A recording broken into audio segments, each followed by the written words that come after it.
Sujet d'affrontement entre Emmanuel Macron et Marine Le Pen ne manque pas, le pouvoir d'achat en est un. On en a eu un aperçu mercredi soir lors du débat quand l'un plaidait en faveur du bouclier tarifaire, l'autre défendait bec et ongle la baisse de la TVA, notamment sur le gaz, l'électricité et le fioul.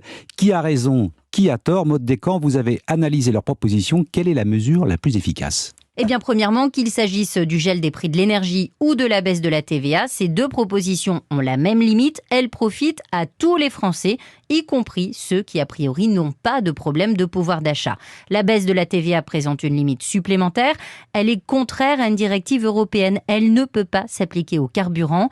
Quand bien même la France déciderait d'appliquer cette baisse, qui représenterait environ 15 milliards d'euros, rien ne garantit qu'elle soit répercutée sur les prix de vente, prévient l'économiste Sylvain Bersinger. Le problème avec la baisse de la TVA, c'est que les entreprises n'ont aucune obligation de répercuter cette baisse de TVA dans leurs prix. Donc par exemple, la baisse de la TVA sur la restauration en 2009 n'a été répercutée qu'à 10% sur les prix.